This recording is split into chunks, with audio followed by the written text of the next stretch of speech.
तो भाई last episode में अगाथा के पास्ट को टीज करने के बाद अगाथा ऑल अलोंग के 5th एपिसोड में हमें अगाथा का सामना उसके पास्ट से होता हुआ दिखा, जहाँ पे विचेस रोड पे नेक्स्ट ट्रायल अगाथा का होने वाला है, जिसे एक तरह से अपने पुराने कर्मों का हिसाब देना है। साथ ही भाई इसी ट्रायल के दौरान टीन की आइडेंटिटी के रिगार्डिंग जो सस्पेंस सीरीज के पिछले 4 एपिसोड से बना हुआ था वो भी एक तरह से ब्रेक होता हुआ दिखा। सो आइए अगाथा ऑल अलोंग के इसी 5th एपिसोड के बारे में थोड़ा और डिटेल में बात करते हैं। हेलो गाइज, मेरा नाम है अभिषेक और आप देख रहे हैं nerdy inside and this is the breakdown of 5th episode of Agatha all along. So let's begin the show.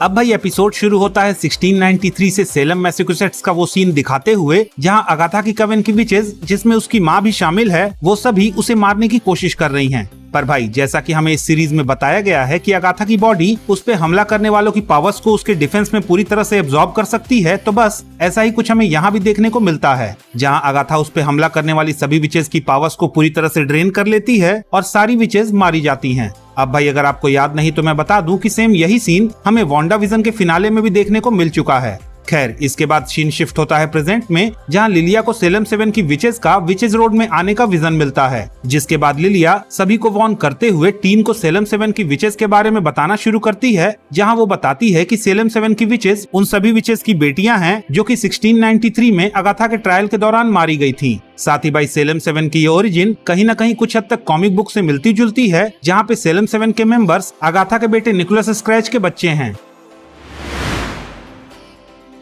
अब भाई लिलिया की वार्निंग के बाद सभी वहां से भागने की कोशिश करते हैं, पर भाई देन दे रियलाइज कि वो लोग आगे और पीछे दोनों तरफ से घिर चुके हैं, जिस पर टीन उन सभी को हेक्सन बेजन स्पेल की हेल्प से उड़ने वाली झाड़ू बनाकर वहां से उड़कर भागने का सजेशन देता है। जिसके बाद वो सभी वहां से उड़ तो जाते हैं, पर बीच में ही विचेस रोड उन्हें अपनी तरफ खींचने लगती है। जिसके बाद जैसे ही वो नीचे आते हैं, उन पे सेलम 7 के ग्रुप की एक विच अटैक कर देती है, जिससे बचते बचाते वो लोग एक कॉटेज में पहुंचते हैं, जहाँ एक बार फिर से उनका एक नया ट्रायल होने वाला है।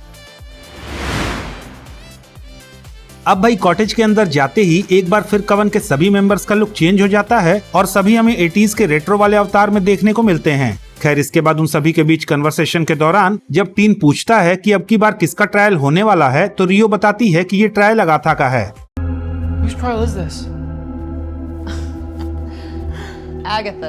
जिसके बाद ब्लड मून की पेंटिंग देखकर लिलिया बताती है कि ब्लड मून के दिन डेड और लिविंग वर्ड्स में डिस्टेंस काफी कम होता है, लेकिन उसकी इसी बात पे रियो इंटरप्ट करते हुए कहती है कि क्योंकि अगाथा ने सबसे ज्यादा लोगों को मारा है, सो उसे ही डेड लोगों से कम्युनिकेट करना चाहिए। खैर, उसके बाद वहाँ पे एक उइजा बोर्ड गिरता है और टीन उस उइजा बोर्ड के बॉक्स को पिक करके स्पिरिट को समन करने के रिगार्डिंग इंस्ट्रक्शंस को पढ़ने लगता है।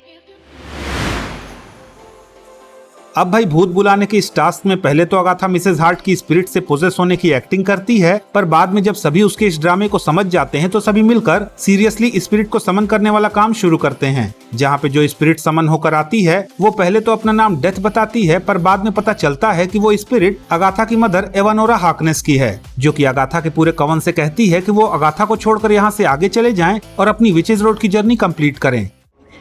What do you want? You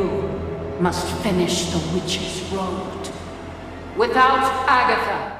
खैर, इसके बाद एवानोरा अगाथा को पोजेस कर लेती है और कॉटेज में कुछ हॉरर एक्टिविटीज होने लगती हैं। लेकिन भाई इसी बीच एलिस अगाथा को बचाने के लिए उस पे अपनी पावर्स को यूज कर देती है, जिससे अगाथा की बॉडी से उसकी माँ की स्पिरिट तो निकल जाती है, पर अगाथा सेम उसी तरह से एलिस की पावर्स को ड्रेन करने लगती है, जैसा हमने एपिसोड की बिगिनिंग में उसे 1693 वाली टाइमलाइन में अपनी माँ और कवन के साथ करते हुए देखा था। अब भाई अगाथा की इस हरकत के बाद उइजा बोर्ड पे कुछ हरकतें होने लगती हैं, जिसे देखकर जब टीन वहां पहुंचता है तो वहां पे जो स्पिरिट होती है वो अपना नाम बताती है निकोलस स्क्रैच। जिसके बाद जब टीन ये नाम जोर से चिल्लाता है तो अगाथा एक तरह से अपने ट्रांस स्टेट से बाहर आती है, पर सैडली तब तक एलिस की डेथ हो चुकी होती है। अब भाई यहाँ पे अगाथा को रियलाइज होता है कि लास्ट एपिसोड में रियो उससे सच ही कह रही थी कि उसका बेटा निकोलस सच में मर चुका है। जिसके बाद वो इस पूरे केओस के बीच चुपचाप इस कॉटेज से बाहर निकल जाती है और एलिस से ड्रेन की गई पावर्स को चेक करने लगती है।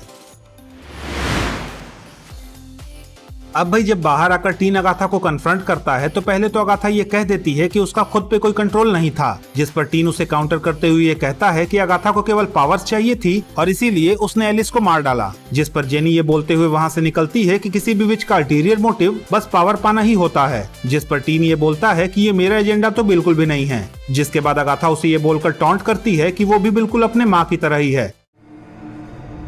You're so much like your mother.